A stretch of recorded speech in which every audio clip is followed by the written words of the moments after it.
Hi, I'm Marcus. And I'm Rami. And on this podcast, we try and figure out what this podcast is about. And what we're doing with our lives. And on this episode, we talk about guns.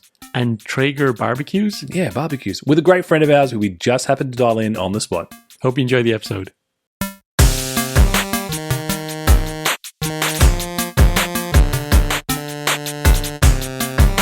What's the countdown about? Cheers, lad. Just to remind you to reset the cameras. Good to Cheers, see you, lad. mate. They were sync. Look at that. 1, 2, 3. Wait. Yeah. So episode 10. Jesus. We had a bit of a stumble this week, right? You call it a stumble. I call it a learning experience. It's a good lesson in what happens when your systems break down. Right? Yeah. I feel like, so we got this routine where on Friday afternoon, in the evening, Friday at 4 o'clock, I edit the videos. I should probably work. I work all the time. So Friday evening, so our routine is we record this on a Wednesday. On a Friday evening, I do the first cut. Late at night. Late, night. so late. And upload it and to Frame.io. And that's you get a day and a half to comment on it. And then Sunday evening, I do the final cut. Ooh, it's like the Amazing Race. Day which and a half. happened for 8 episodes in a row. And then this week, I just had a shit week. And I got the first edit done on Friday. So we were up to speed on Friday. Yeah. But then weekend did nothing. Then you blew it. You completely blew it. And then had a crazy week. It calls till 10 o'clock every night, Monday, Tuesday. Jesus. And then we didn't get the episode up. But anyway. It was a cacophony of things. It was, okay, routine went out of whack. We didn't have a guest. The nature of the episode was just us. It was rambling. And for what it's worth, some world events were happening. Yeah. And my head was somewhere else last week. Yeah. And so going into it, I don't know what, it just felt a bit, I was listening to it thinking, I don't know what I'm saying right now. So I for the first time, became very conscious and was asking for unreasonable edits. No, I don't think it's unreasonable. Green M&Ms in the rider type edits. I think had the system not broken down first, I don't think it would have been even, I think we would have pulled in other sections and, you know what I mean? You think so? Yeah. Yeah. Okay. I think for me, it was a big, like, you've got to like how delicate that system is. Right, one day out.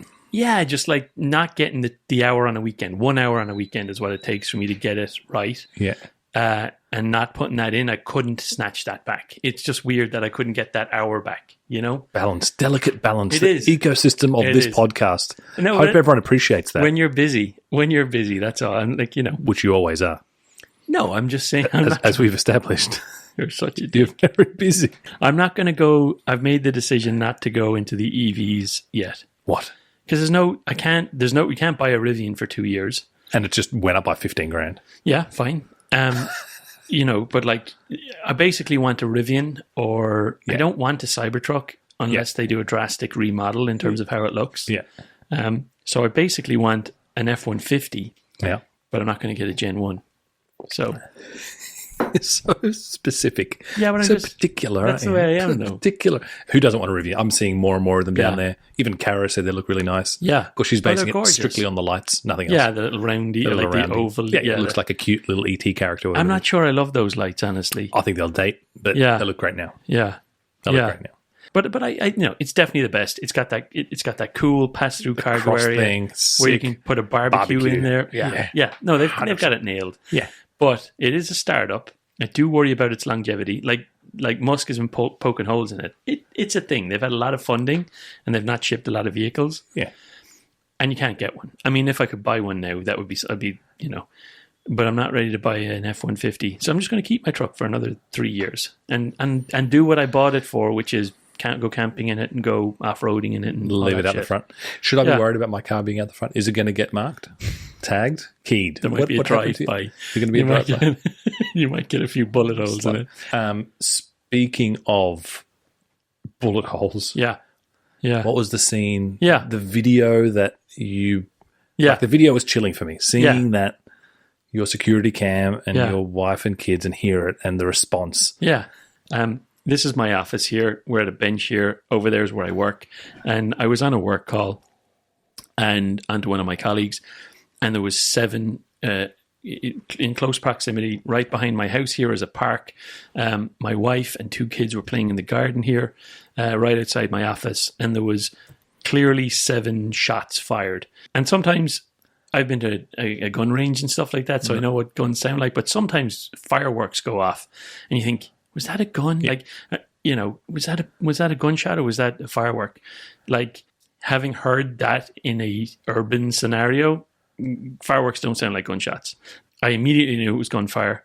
I knew the kids were in the garden, so I hung up and I said, "Someone's firing a gun." And I opened the door and I went out, and Kelly was out there with the two kids, and she said, "I just heard. Did you hear that?" And I was like, "That's gunshot." And she said, "I heard a car wheel pull away, like cars spinning away." Is that right? She did. You can hear it on the video too. And I said, "Get the kids inside." And I walked over to the fence and I looked over, and I couldn't see anything down the alley. Like, there's kind of a narrow alleyway where I can see out to that street. Right. And I couldn't see anything. But when I got there, and I jumped up on the fence because I was thinking someone could be running towards our house now, and like, I definitely need to get the kids inside.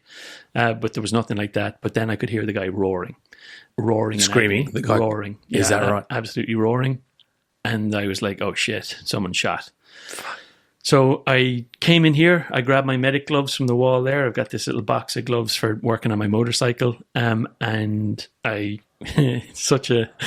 speaking of EVs, my little electric scooter, my little Segway 9-bot was sitting out there from school run.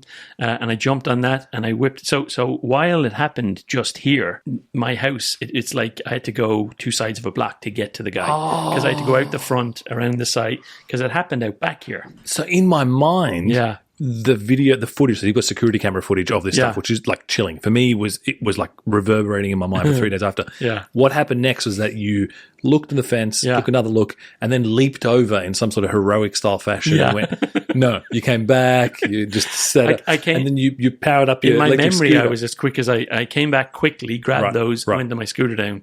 So, little scooter. Yeah. And I came down around the corner, and I was second there. There was a woman who was there was a group of teenagers around him. There was a teenage guy shot, and there's a group of teenagers around him kind of shouting and crying and screaming, but he was on the ground, not with him, like just kind of around him. Hysterics around. Yeah. Okay. And there was one woman who was dealing with him.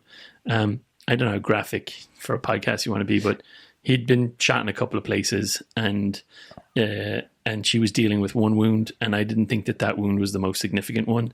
Had you ever seen anyone shot before? No. I mean, of course you haven't. Only in movies. What did it feel or look like to you? It looks surreal. So what I have done is I've been first on the scene on a couple of significant car accidents before where people were seriously hurt. And I was also on the construction site I worked on. I was on the emergency response team. Right. So I'd seen someone crimp their fingers off between some steel, and so I'd seen some accidents before.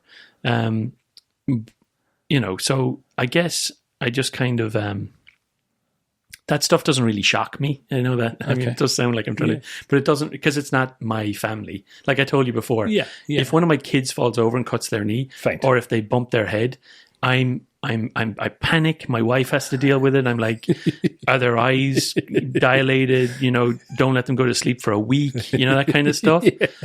But when it's something like that where I can just kind of separate from myself from it, I do. And so it was very, like, I went over there. I could see he was bleeding heavily from his thigh. This woman was tending to his hand. He lost a couple of fingers and been shot through the hand. And there was a lot of blood on his hand, and he was freaking out about his hand. But I looked at his leg, and his leg was actually where most of the blood was coming out. Just a cheeky artery down there. Yeah. So I had my gloves on already, so I just ran over and put pressure on his thigh, and he started roaring in agony. And I was just talking to him. I was like, "I'm sorry, dude, I got to do this." And I was just pushing on it. And then the police, to be fair, came 1 minute later. Wow. And they wanted me to keep applying pressure. So that's when it got, honestly, the worst bit of it was when I was pushing the wound through his jeans. I could see the hole in his jeans, and I could see his flesh through the jeans. Oh. But I was kind of still removed from it, if you know what I mean. I was still pressing on someone's jeans. Right. You know what I mean? Right. You were abstracted, one layer away. Yeah. But then when the police came, they wanted to put a splint on it, and they wanted to get his jeans off, and they didn't have the scissors, so they whipped his jeans down, but they wanted me to keep the pressure on. No. So I kept the pressure on, and it was like you keep the pressure on. It was only 2 cops at first. One cop was keeping everyone back, and this guy was helping me get the splint on, but he's like, "I want you to lift up and push back down again immediately." So lift, whip, down. Yeah.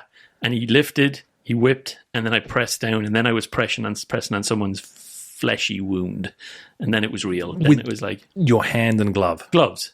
Oh, come on. Yeah. That's intense. Yeah, and that was when it was like, I don't know if you've seen those, like not Saving Private Ryan, but there's definitely movies, like war movies, where someone's been shot in the upper leg that I definitely had like moments of being like, gee, I was like, is this real life? You know, Right. like, is this really happening outside my house that, you know? Right. Did I just roll an electric scooter around the corner to get to a crime scene? Right. That's the real hero of the story, just so we're on the same page. What? The segue. If without the EV, I wouldn't have been there in time. Because I was there I was like, it was me and the two cops, and then they got everyone out and they put up the barriers. Right. And then forensics came and started putting the little triangle cones next to the casings, you know, to try and find them all. Wow. And find all the bullets in the wall or in the ground. Proper CSI action, yeah. And I'm still there and I'm holding this wound. And then... How long were you holding them? So that's 1 minute till the first two cops come. Okay. And it being America, 48 more cops come in the next 2 minutes after that. Genuinely. Like 6 cop cars. There's cops everywhere. They put up the barrier tape and a massive group of people forms. I'm guessing 50 people. Wow. Everyone comes out of their house. Everyone comes down from the park. Just sees the tape, Sees the tape. Here's this guy in trouble. And I'm in the middle of it. Like it's two cops. It's all these cops around the periphery getting witness statements from anyone at the tape. And I'm in there doing medical care on this guy, right? They're like, are you the paramedic? Right. Me and this other woman who was holding his hand in a hoodie. She kind of wrapped it up in a hoodie so he couldn't see it. And then it was kind of weird. Then the medics came and they like cut all his clothes off and, you know, kind of, they were on it. They got him from being on the floor with a kind of a, you know, a tourniquet. The cop put a tourniquet on him. They got all that sorted, did that properly, got his clothes off, got him on a stretcher, got him in the ambulance. And then he was gone. Like it was that. It was like first cop comes 1 minute, ambulance is here 2 minutes after that. He's in the ambulance at 5 minutes and it's gone. He's gone. So 5 minutes later, and I'm left there, blood all over my hands, giving a statement to a cop about what happened and what I heard and, you know, what I did to him, what I did to help. And then I came home and the work call I'd been on, I had to pause it. I was like, look, I got to go. And I called back into that call after like 19 minutes and finished the work call. Oh, and we just continue the work call and then just finished my day. So, like, look, heroics aside, there are so many parts of this where, first of all, I was in shock for many days after this. Yeah. I think maybe more than you, or maybe you were still running adrenaline and you didn't realize whatever it was, but you seemed to handle it incredibly calmly and the family was super cool. I don't think it hit me at all. I don't think I was. The only thing, the residual thing that I still have is I wish there wasn't so much of a gun problem here in the US. I wish teenagers didn't have access to guns. Right. So the whole discussion for me becomes, okay, incident aside, blood, guts, heroics, craziness, kid. Let's talk about guns around the corner from your house. Yeah, that's scary. And I should just give context. It happened right next to it happened at 12:30 in the daytime, right next to a infant playground. And when I got down to the corner, there was kids on the ground still with their au pairs and their parents and stuff saying, you know, what is that? He just shot directly out across the street from it. My big fear was my kids were in the garden, a stray bullet. Right. Why do kids have guns here like that? It's just nuts, you know? It's one of those things, it's like a shark attack. Right. It's visceral. You can picture it. I don't know if you can picture, what I would say is I can certainly picture what it's like to witness someone, like to deal with someone with a gunshot now, which I'd never really pictured before. But it's similar to a shark attack or a terrorist attack. You know, like in the UK, when we were in London, getting the underground. Yeah. You know, you have those little moments on the underground where you're like, I'm in a tiny can in really far underground, a tiny tunnel. Something bad could happen here. So many of those moments. And I feel so claustrophobic. Yeah, you feel it. You're like, shit. But the reality is there's millions of people take that underground every day. Yeah. And it doesn't happen. And when it does happen, it's tragic. But only very few people experience that. We all experience it from oh my God, I took that underground just last week. But since then, 200 million people have taken it. You know what I mean? I hear. Like car accidents or the difference between them and plane crashes. the drama of it makes it so much worse. Right. The number of people that die in planes Right. versus cars is minuscule in a year.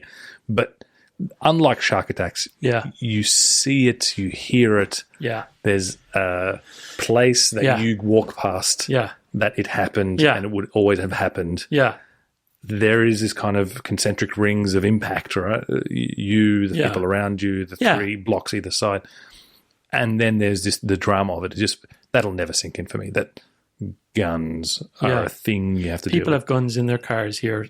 Not everybody, right? It's a percentage, but like they are there more than before. I still think you're in shock. Either you're going to wake up one day next month and go, am I in 2019? No, I don't know. It really doesn't. I don't know what it is. I could totally separate myself from that, you know? Yeah. I mean, kind of. I feel like I would be still, I don't know, having nightmares or having flashes. I'm not willing if I'm really happy that you're separating. I really don't even think about it. I really don't. It's not like at the front of my mind. This podcast this evening, like last week, you were like podcast material, right? Like you made a joke. Yeah. But like this evening, I was like, what are we going to talk about? Didn't think about that. Like until we were here, and then it's like, oh yeah, but it's not something I think you've suppressed the trauma. I don't want to. It's not. I don't want to put my finger on it, but I just think you should lie down and let's have a session. I think with me, I have so much anxiety about anything bad happening to the kids already that you're like they're safe, good to go. Yeah, mate. I was traveling around a freeway in LA, coming back from Palm Springs 4 years ago, and saw an idiot motorcyclist. There was 3 of them. Fanging it like at 80 miles an hour at 7:30 in the morning with empty streets. They were doing these ones, and I'm like, this guy's going a bit too boop. And then I see him flipping at whatever. We're driving past. I've covered Kara's eyes. That image. Yeah. And I never saw what happened after. Oh, you didn't stop? I did not. We can't. We were flying. There were cars. Like the whole thing. It was like a freeway, right? 80 miles. Right. That image. Oh, now I feel bad. I wouldn't be able to not stop. That's all. I didn't even think to stop. To be honest, it was just so. Yeah. That image keeps coming back. Yeah. Like it keeps playing in my mind, like rent free. Yeah. This thing that's just constant. Yeah. Yeah. Anyway, so I am still I'm still in shock for you. And the discussion of are we in a gun crime neighborhood? The fact you think, what is it, 1980? What's the gun crimes? It's mental, absolutely mental. I don't know. I don't know what to do about it. I mean, it's my biggest fear here. I worry. I'm kind of heartbroken that our kids are going to have to go through active shooter drills. Yeah. Like normalize it. They've already done their earthquake drills and stuff, which I get that they have to go into their desks and hold their chairs. Fine, but like hold the legs of their tables. I mean, but like that's heartbreaking that they have to learn. She's 5.5 now. That they have to learn active shooter drills. It's heartbreaking that it's a possibility. Even it's heartbreaking that like it's just so broken. I mean, it is the main argument. Not argument. It's the main reason I keep giving to Kelly that we shouldn't live here. I'm like, are you sure you want our kids to grow up here? You sure? Here being America. It is definitely, sometimes I think of different kind of Western cultures being parallel dimensions. It's like same, but slightly different.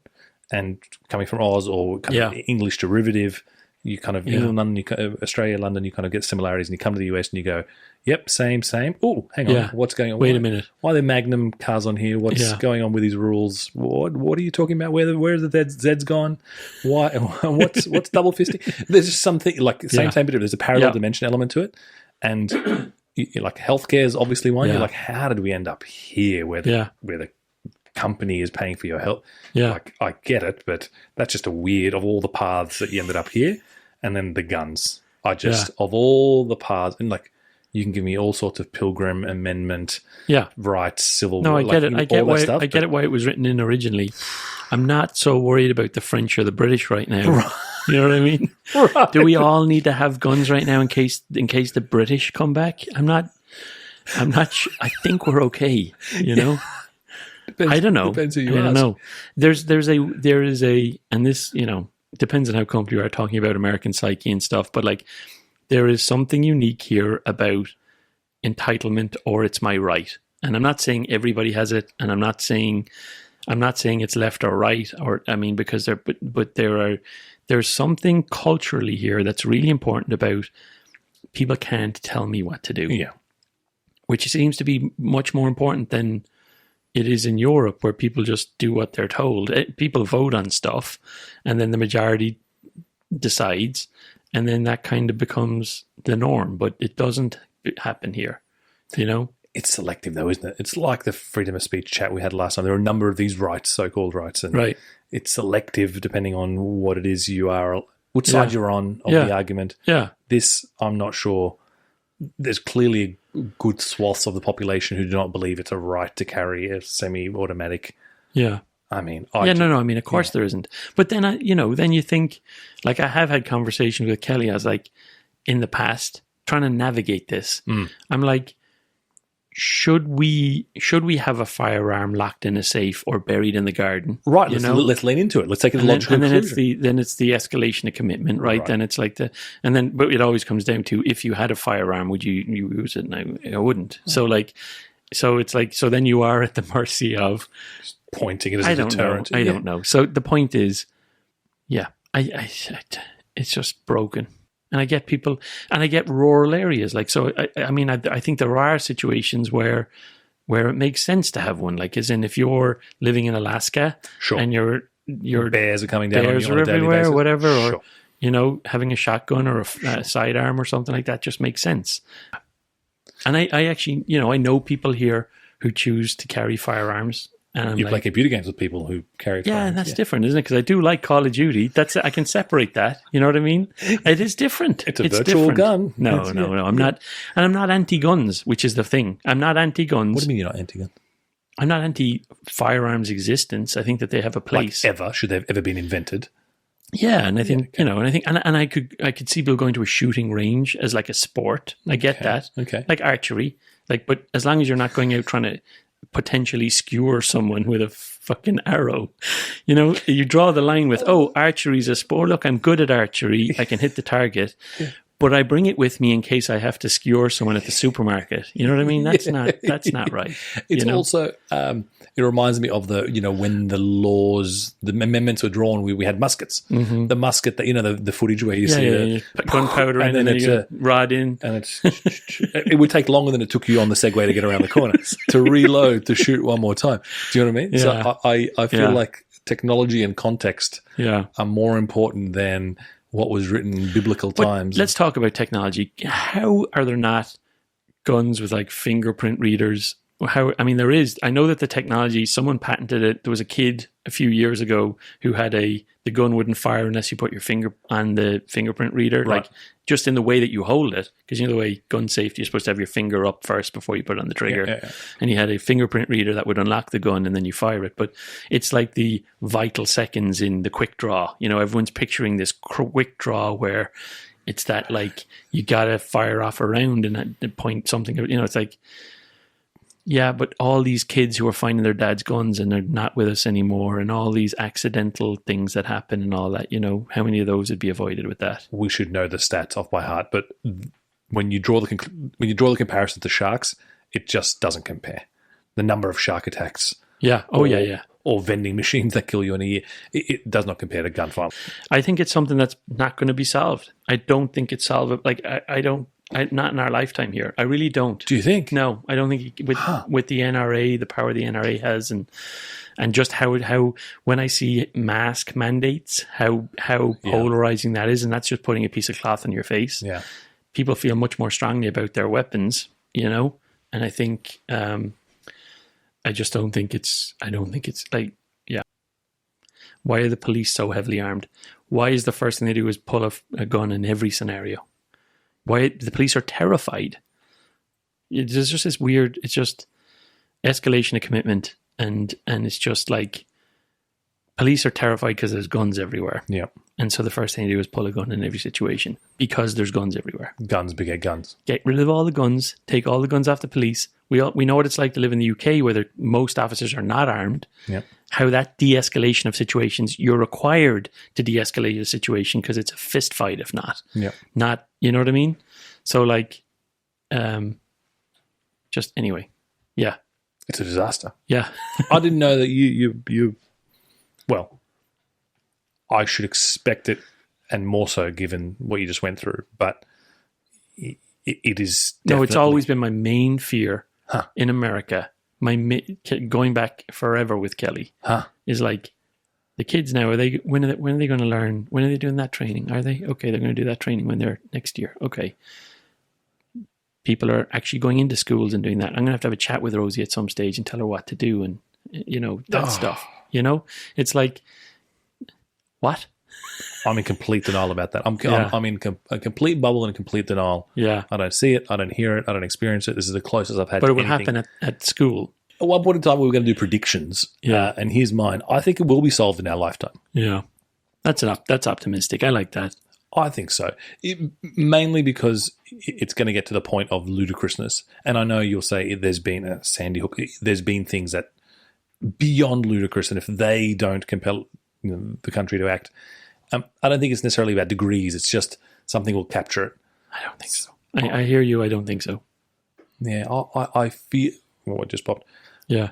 I feel like that's the way this beta experiment works, is that it's something non-linear, it's non-predictable, not quite black swan, but something that comes out of the blue and you don't necessarily associate it, and it has a snowball effect. Right. And then the bandwagon, and then the movement, and part of it may be generational, and you need Hef, or not Hef, who's the current NRA. Yeah. There are some movements that way. I think everything's solvable. Yeah. And it does feel like a within our lifetime type of thing, given the sorts of things that have already happened overnight in our lifetime. Right? Would be good. I mean, there are cultures who do have armed citizens who don't have these problems, like the Swiss.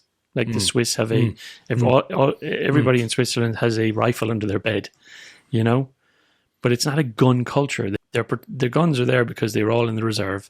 They're all trained in using them, and they're required to have them by law, but there just isn't the same. I mean, there are one or two instances, obviously, but they're much, I mean, they're like 1,000x, but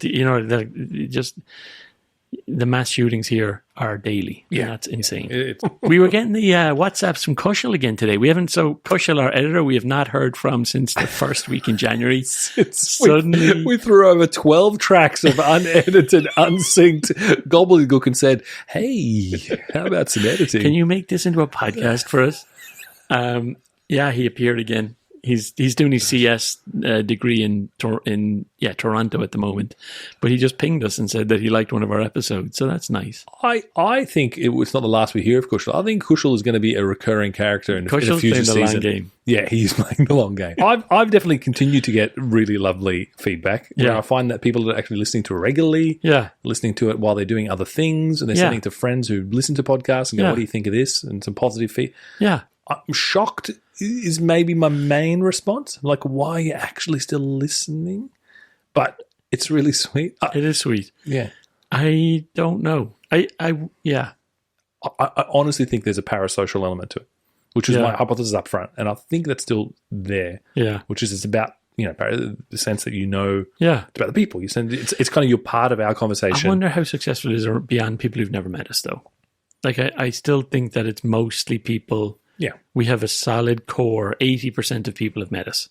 Yeah. I think it's probably true. So, like... But that's a discovery issue, I reckon. It's just you have to pump more into the ads. Yeah, I don't want to do any more than we're doing. Okay. Well, let's get more people that we know. Yeah. Just, to chat. Yeah. We still need to get the Russ, the Daves. We do. We've got so many. We're just going to ring him. Just ring him. Yeah. Can we just ring Dave? We just need to line it up. And what time's in Australia now? Yeah, it's in the morning sometime. Call him on WhatsApp. It's 5. It's 5:15. He's finished work. He just finished his work day.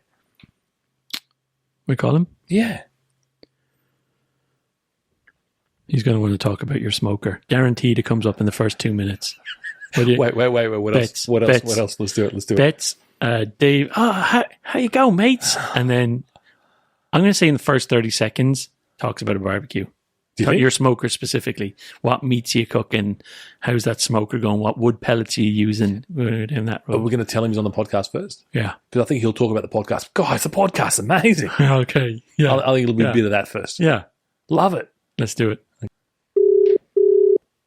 He's not going to answer. I mean, he should be finished work. He shouldn't be looking. He doesn't look after the kids anyway. What is going on, guys? Dave! Hey, mate. How did you know it was guys? How did you know it was both of us? Because I heard Rami's soothing voice as I answered. Soothing. Mate, you are on the Marcus and Rami show. Figuring Welcome. things out. Welcome to the party. This is huge. This is your life. You are joking. What an honour. Yeah. We wanted to get someone on. What do you want to talk about, Dave? Me? Yeah. Oh, God. Wait, what's the... I mean, smoking meat is like... and the time is 42 seconds. Boom. Boom. That's amazing. I called it, Dave. I called it that you were going to want to talk, and I specifically said smoking meat and what pellets you use. Yeah. And I said within 30 seconds, but you did it in 42 seconds. We're good. That's amazing. We're fine, mate. Thanks very much. Good to see you. Say love to the family. Well... That's amazing, Marcus. I mean, look, to be fair, there was a bit of like a, bit of chatter at the beginning. Yeah. So I think depends when you start timing. Yeah. We covered off all the niceties. Also, to be fair, we have been priming the smoked meat because I did get this little Traeger last week, and we've been talking about it. It has become sentient. Easy guess, but you still didn't guess it. I did. Your guess was how great the podcast is. His guess, Dave, was you were going to compliment the podcast. I expected you to be a little more sycophantic out of the gate. Oh my God! He did say it was an honour, which I think is. How are you doing, lad? Oh, I'm going well. Look, I'm just in my little cabana out the back of the house, and it's a perfect storm going on around Australia, if not the world. So, good times. What's the impact in Australia? What's going on in Australia? It's an actual storm. Literally, have you seen Kevin Costner's Waterworld? That's literally what's going on over but like cheaper. It's like, I love like we're ready. Waterworld. Oh, man. It literally hasn't stopped raining in 3 weeks. Oh, and my God. if you go, mate, we had like 90 millimeters like yesterday. Oh, We don't know what that is, mate. We're in the US. It's in gallons, or what do we even? it's like a mile, something like that. It's a mile. It's a lot. of It's rain. like 20 pounds. 10 cents. It's like 3. I think it's like 3 inches, something like that. That's Holy shit! I mean, That's a lot. The scenes are insane. They are. I don't know. Have you seen anything? No, I had no idea. It's full blown flooding, and it started up north, and now it's closer, right? It's down. It's getting towards Sydney, right? Mate, it's here. It's here. They call it the rain bomb. It's here. The rain bomb. You can't be doing the US vertex snow vortex river. What's it called? The river. The river. Oh yeah, what do they call it? Atmospheric river. Yeah, that's right. Come on, there's no need to brand these things. We get it. It's a storm. It's nasty. Rain bomb. That's what we're calling it. It's a rain bomb. We talked about this, Dave. Australians love to give things shit names. So like I feel like Maccas. We talked about Maccas. This is the rain bomb. Instead of just being like it's a big storm. It's a shit rain. They would have called it like Reno. Reno. Yeah, Reno. Different story. Bombo. Yeah. No, it's not our friend. We don't add O. We only add O to things that are our friends. Only if you've gone to their bachelor party. But, Rob, going back to smoking meat, can I ask questions? 100%. I would love you to ask questions. Rami, like, you've got a Traeger now. Yeah. What's on the menu? Apart from burgers. I can't believe you did burgers for your very first one. Mate, technically it was Traegery thing that you could do. Technically it was corn was the first thing, and your phrase about corn kept on playing in my mind. Especially the next day, which you don't eat corn, you only borrow it. And two, we've got to work through it, right? So pulled pork's got to come next, I think.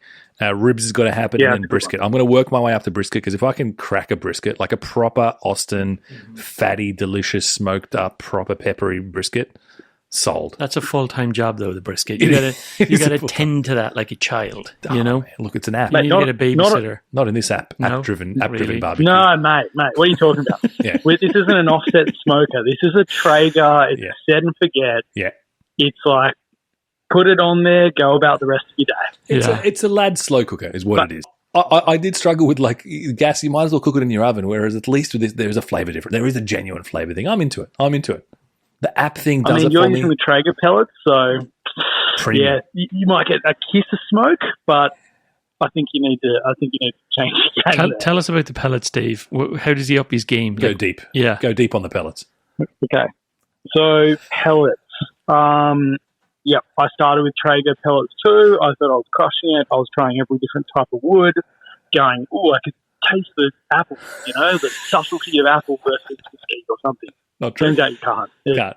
Literally you can't tell the difference. So go Okay. through that, Yeah. burn through all the pellets, and then you'll eventually be like, no, I just need the signature blend that blends cherry with, I don't know, mesquite or something, and a bit of oak.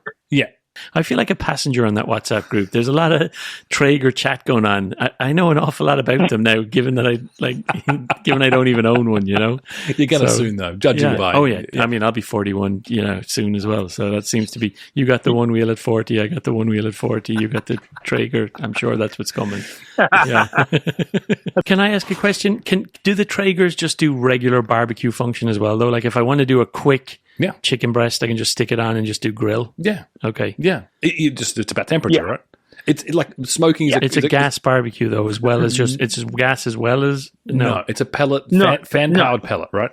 So can it get up to temperature in like 10 minutes and Yes. cook a chicken breast and then I turn it off again? 100%. Okay, great.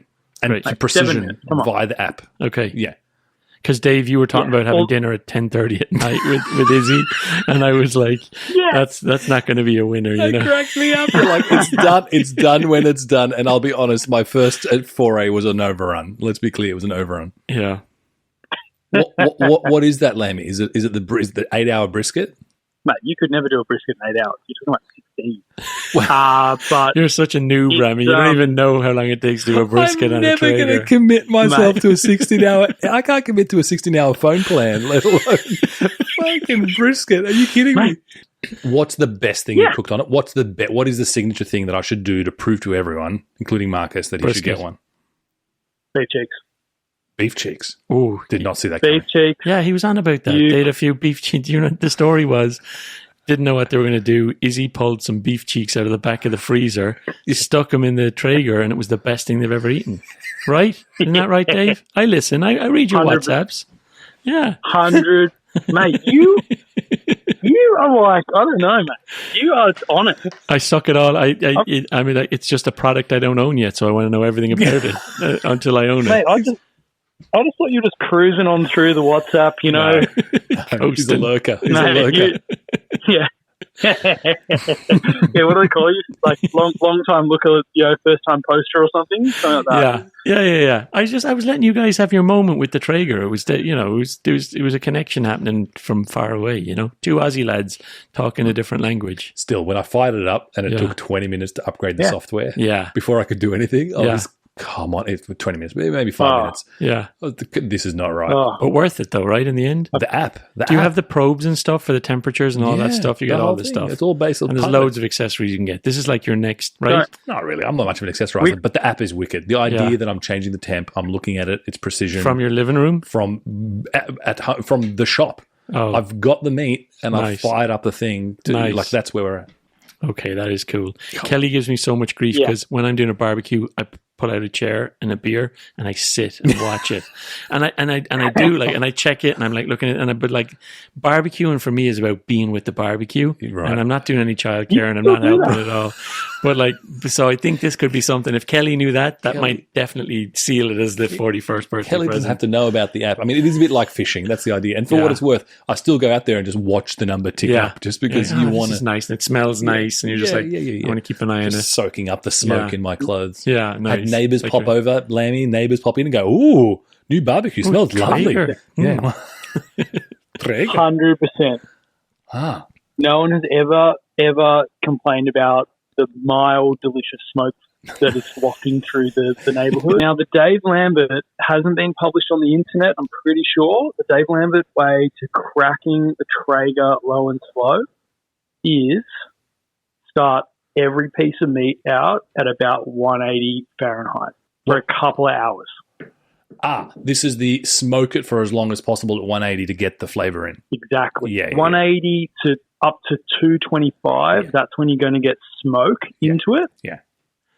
And you can do that all the way up until it's about 160 Fahrenheit internal Yeah. temperature. This is basically the difference between it and a regular barbecue, as I've learned now, is just give it a bunch of smoking at lower temp. And that sounds amazing, Exactly. and I'm all in for eating that meat. But who has the time for that? App, mate. Just on the app. No, but you have to set it up during the day. It means at lunchtime at work, Hmm. you're working, you're like, just going to go out now and prep the meat, stick it in the barbecue. Who's that organized? What do you mean? You're supposed to be panicking at 5:20 because the kids are hungry and you're trying to do a bit of chicken, right? Well, that's the right way to do it. But, first of all, it's about 3 steps Chicken out you the can door. do in like 2 hours. 3 steps out the door. 2 hours. Hours, Come like- on, Dave. Do you have the But, same yeah. one? Do both of you have the same model? 575. But 575, baby. Yeah, mate. What's the slightly better? What's the yeah, slightly I better knew one? you than were that? going to ask that. What- I knew you how were do gonna- how do the digits go up, Dave? Tell me the slightly bigger one. The bigger one. It's like a set. I don't know. It's got to do with the cooking surface or something. It's got like a 7 in front of it. It's like Yeah. 700 square It's bigger. something. That's the one I'm getting. Yeah. Yeah. You were gonna, on the plus Oh, side, mate. it's going to chew up your pellets, and you're going to be just Yeah, chop your pellets, mate. What are you doing? I'm going to be getting the pellets you want. I'm going to take a note of it, and I'm going to be fucking wasting them. I'm going to be throwing them into that thing. I won't even be smoking it, and I'll just be making the smoke. I'll take some photos for you. Just chuck it on a bonfire. Just like let it. Just set a whole bag on Just fire. burning them in my driveway. fumigating the neighborhood. Oh man. Excellent. By the way, I'm probably never ever going to do a brisket ever again. Done it once, and What? Why? I'm 16 I'm hours. anti-brisket. It's 16 Why? hours. Don't tell me that. Why would you not do brisket? You should give it a go. See what Just do it how once. it impacts your life. Uh-huh. So I went out, I read all the forums, I did all that. That's a People were problem. like, "You're not ready for the brisket," and I'm like, "What does this even mean?" I went out there and I bought like a seriously good brisket. Like spent hundreds of dollars on it. What? On a piece of meat? Oh yeah, they're huge. You know what a brisket is, right? I mean, I think It's it's a chunk of meat that size, Uh-huh. and they're Huge. a couple $100. Okay. Yeah, Okay. All right. Like for a good one. Trimmed off the fat like how YouTube told me to do it, seasoned it, did all that stuff. Spent like 16 hours on this thing or however long it took. So I got up at like maybe 4 a.m., oh put my it on. God. This is what I'm talking about. Like, this is what I'm saying. First of all, you would Yeah. love doing that. But like, of course, 4 a.m. Uh-huh. Yep. I'm going to sell this fucking I mean, thing as soon as one- I get it. So the time it takes is like one of the drawbacks. The second thing is if you want to get a big one, because if you get a small one, like there's just more failure points. It can dry out more, all that type of stuff. So you want a huge one, and then you got to be like, how is anyone going to eat this stuff? Yeah. Like, Yeah, it's you just need so a much huge brisket. party of people. Yeah. Ah, right. Okay. It's- You have to go large, It's so many. and then you have to eat it. So what, I I'm would commit never, to that. never doing a 60. Yeah. I'm out. I need a shortcut. Yeah, Yeah. no. But what I'm saying is never do a brisket, or maybe do one just to be like I've done it, and then you move on to the glorious two things of beef cheeks and beef ribs that give you that beefy awesomeness that a brisket does, but you literally can't ruin it. It's like impossible to ruin those two cuts That's of what I'm meat, and after. they are so good. I'm after full proof. Done. Oh, man. You're some man, Dave. Dave, we were only going to call you for 5 minutes because we're already 2 hours or something into this podcast. So we need to wrap it up so I can go to bed. But it was good hearing Oh, wait, I your, got to tell the story. No, I'm joking. It was good hearing your voice, lad. It was good to catch up. You too, Yeah. mate. Enjoy your cabana. Enjoy the big bomb. Keep the grill going. And we'll chat to you not on air. We'll talk to you soon, lad. All right, this has been fun. Thanks for calling me. All right, Cheers, lad. Talk to you mate. later. Bye. See you, boys. Bye. 575, baby. 575, baby. How right was I? Immediately. You were Also, insanely right. every conversation with Dave goes like that. Immediately, it's a story. Well, yeah. You know what I mean? but not always about beef. It's No, used- but I love whatever that. the thing of choice is at that he's time. passionate about whatever it Yeah. is. Yeah. And he's going to tell you everything about it. Yeah, I love it. the full arc from Yeah. end to end. Classic Dave. Wonderful.